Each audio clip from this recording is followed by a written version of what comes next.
Hello viewers, welcome to my channel. I'm Rashmi, your maths teacher. Today we are doing question number 11 of chapter Some Application of Trigonometry from exercise number 9.1. The question is, a TV tower stands vertically on a bank of the canal.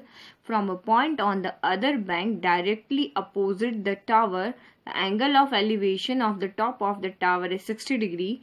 From another point 20 meter away from this point on the line joining this point to the foot of the tower, the angle of elevation of the top of the tower is 30 degree. Find the height of the tower and the width of the canal. Now हम question को one by one read करते और figure draw करते हैं. A TV tower stands, तो सबसे पहले question में क्या है, टीवी टावर जो कैसे स्टैंड किया हुआ है, vertically on the bank of the canal. Vertically stand किया हुआ है बैंक ऑफ द कैनल के. From a point on the other bank, एक दूसरा पॉइंट है, एक रिवर है, कैनल है, उसके दो पॉइंट हैं. तो कैनल के ये कैनल है, दो पॉइंट है.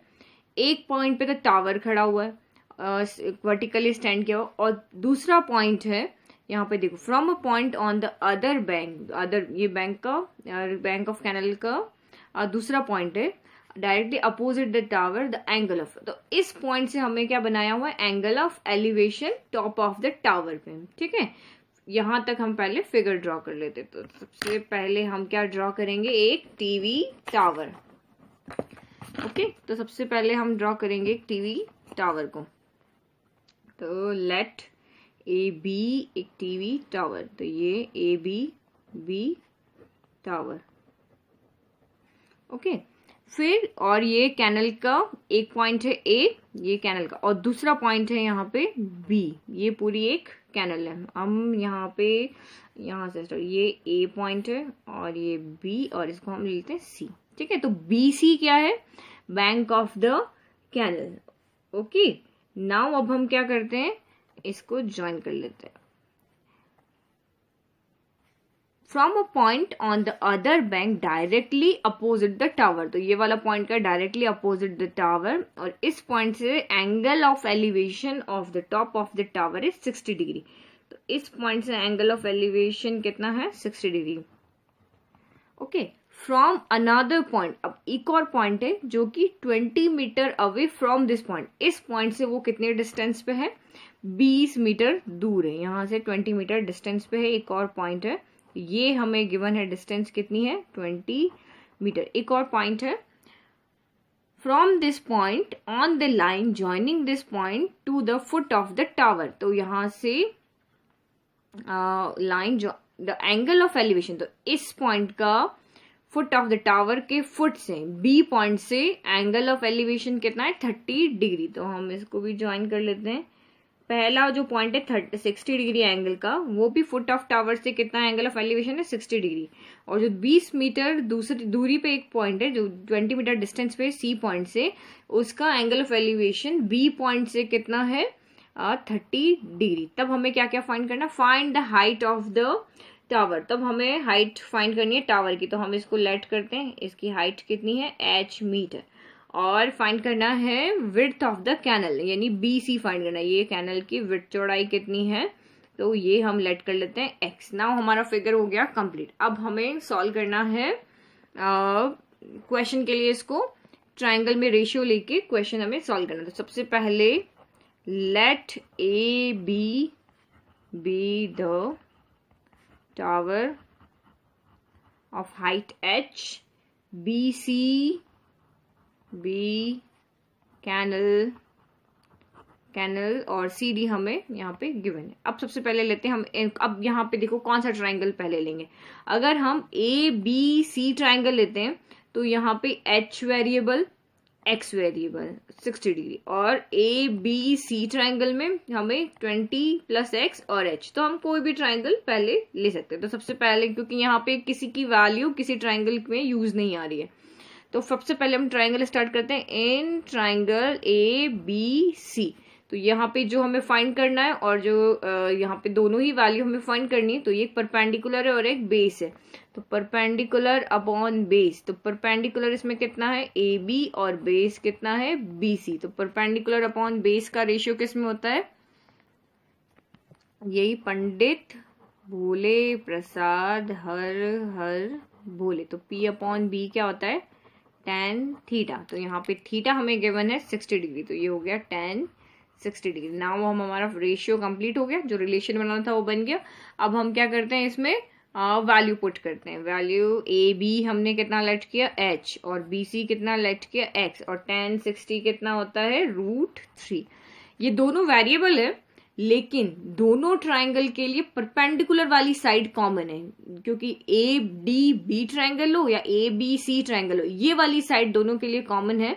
तो हम क्या करते हैं, इस इक्वेशन को h के इक्वल रखते हैं। तो ये हो गया √3 इंटू एक्स। तो ये हमारी इक्वेशन हो गई फर्स्ट। इससे पहले स्टार्टिंग से अगर इस चैप्टर को करोगे तो आपको ज्यादा अच्छे से समझ में आएगा कि हमने इक्वेशन को h के इक्वल क्यों रखा है। उससे पहले भी हमने बहुत सारे क्वेश्चन किए। यस, नाउ इन ट्राइंगल, अब दूसरा ट्राइंगल कौन सा है, in triangle A D B. Triangle A D C भी है, बट हम ए डी सी को इसलिए नहीं ले रहे क्योंकि ए डी सी ट्राइंगल कोई राइट एंगल ट्राइंगल नहीं है। तो A D B triangle, trigonometry solve करने के लिए सबसे पहले compulsory triangle right angle triangle होना चाहिए। तो हमने इसको लिया right angle triangle A D C. तो यहाँ पे भी सेम परपेंडिकुलर अपॉन बेस, जो भी रेशियो हमें चाहिए वो इन्हीं दोनों की वैल्यू में चाहिए।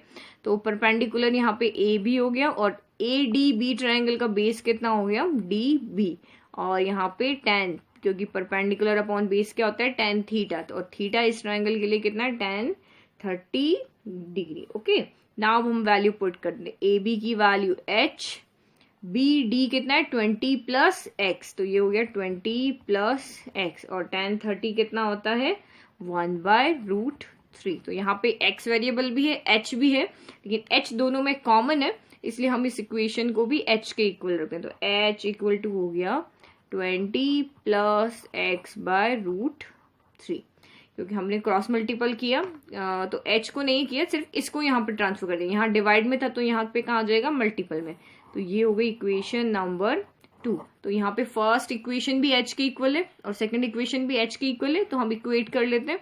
तो from first and second we have first h के इक्वल, तो इसका राइट हैंड साइड इक्वल हो जाएगा into x equal to 20 plus x/√3। Now हम क्या कर लेते हैं, क्रॉस मल्टीपल। तो क्रॉस मल्टीपल किया तो ये हमारा हो गया √3 मल्टीपल होके इधर आएगा, तो √3 इंटू 3 हो गया 3x equal to 20 plus x। अब ये x ट्रांसफर होगा, वेरिएबल वेरिएबल सेम साइड, तो यहाँ पे -3x प्लस x इधर जाके हो जाएगा -x इक्वल टू 20। तो ये हमारा हो गया 2x इक्वल टू 20। तो this implies x equal to 20/2। This implies यहाँ पे मल्टीपल में ना तो डिवाइड में आ जाएगा, x इक्वल टू 10 मीटर। तो ये x हमारा क्या था, कैनल की विड्थ थी ना, तो कैनल की विड्थ तो हमने फाइंड कर ली, वो x 10 है। अब हमें क्या फाइंड करनी है, हाइट ऑफ टावर। तो हम क्या करते हैं, इक्वेशन फर्स्ट की हेल्प लेते हैं।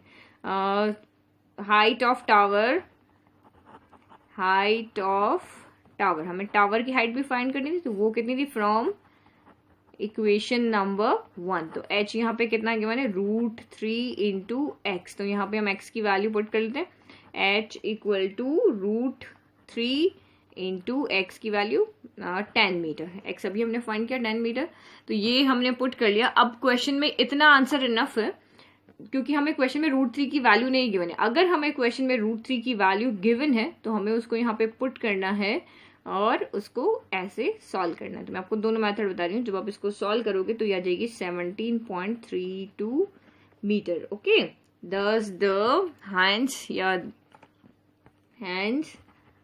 height of tower be 17.32 metre.